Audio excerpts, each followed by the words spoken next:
Hola, soy Silvestre López Portillo, me da mucho gusto saludarlos.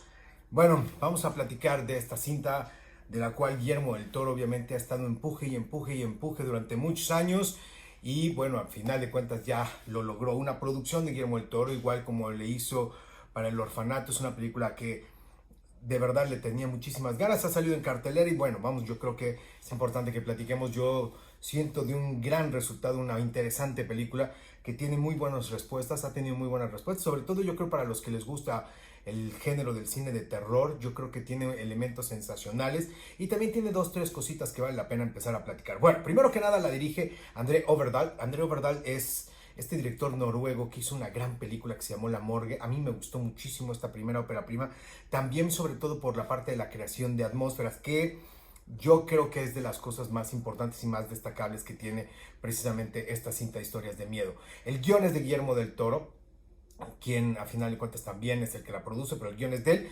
junto con Dan Hagerman, que Dan Hagerman y él también trabajan juntos en lo que es el Hagerman es el responsable de Trollhunters, Hagerman es el responsable de La Gran Aventura de Lego, es el responsable de Hotel Transilvania. Entonces tiene que ser como que el guionista perfecto para esta parte tanto de terror como de historias juveniles, incluso historias infantiles.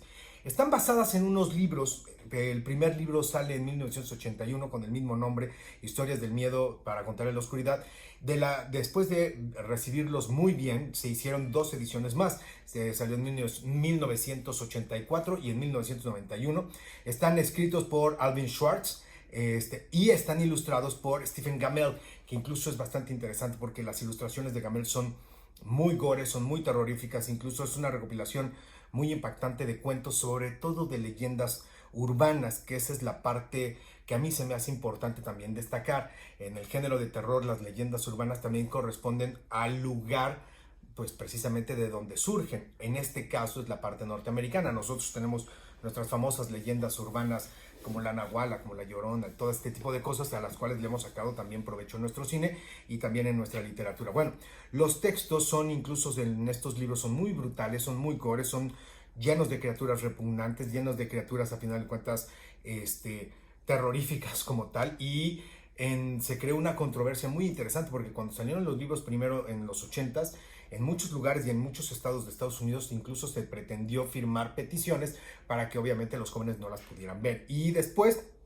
en el 2002, se lanzó una nueva edición de estos libros, pero también fue una locura de controversia porque se le pusieron las ilustraciones de otras personas y fueron muchísimo más suavizadas. Pero bueno, ok, entonces, ¿de qué va? Y vamos a meternos de lleno. Esto es un pequeño brevario de lo que es la parte de los libros. Pero, ¿de qué va la película? La película tenemos que situarnos en un pequeño pueblo que se llama Mill Valley, en Pensilvania, precisamente en el día de Halloween, en la parte de los 60. Todo eso tiene que ver, es un pequeño poblado, ya íbamos viendo la parte del género de terror, pequeño poblado, en la época de los 60, plena época de Vietnam, que es muy interesante, ahorita recuperamos este tema, y en el pleno día de Halloween, en donde unos jóvenes perdedores, unos jóvenes inadaptados se meten al lugar equivocado, encuentran un objeto equivocado, se llevan el objeto equivocado y obviamente tienen que sufrir las consecuencias. No es Stranger Things, no es It, no es Stand By Me, no es varias de estas películas que obviamente pueden estar o servir de referencia.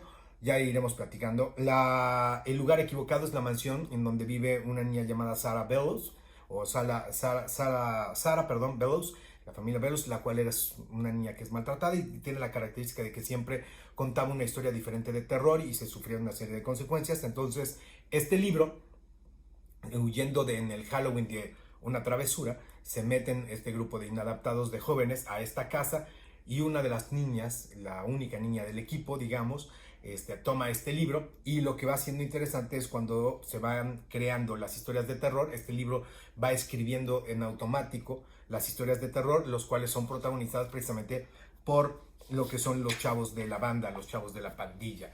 Bueno, vamos a entrarle a algunos aspectos que a mí me gustan mucho, sobre todo lo que yo decía de la parte del terror. Yo creo que es una película que maneja el género del terror en su esplendor y le rinde bastantes homenajes bastante interesantes. Lo primero, creo que lo mejor es la creación de las atmósferas. Como dije, el director Øvredal tiene muy buen manejo de las atmósferas.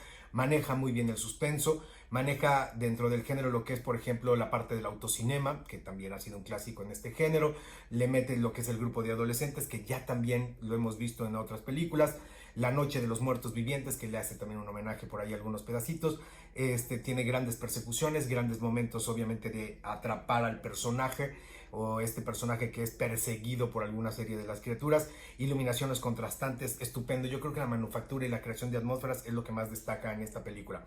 Les decía yo, regreso a la parte de los 60, es el momento precisamente de Nixon y el momento de la guerra de Vietnam. En Estados Unidos es el momento más terrorífico de su historia, o de los más horrorosos de su historia, y entonces es cuando también se ponen de mucha moda y surgen los grandes relatos precisamente del cine de terror, por todo lo que se estaba viviendo en Vietnam, tanto como consecuencia de lo de Vietnam, como las pesadillas que traen de Vietnam, como obviamente un resultado y una de contrarrestar del público, obviamente, a lo que está sucediendo por ahí.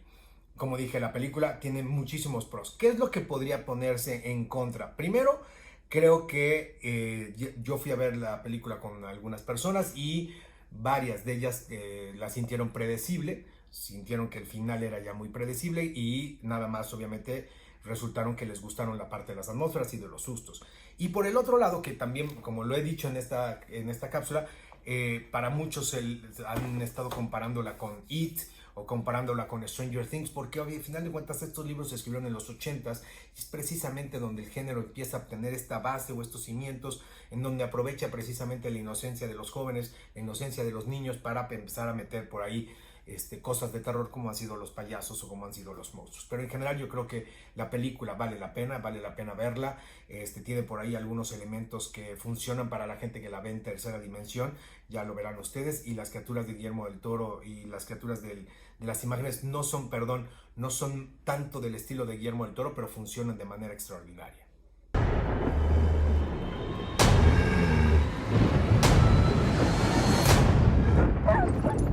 The Jangling Man is coming.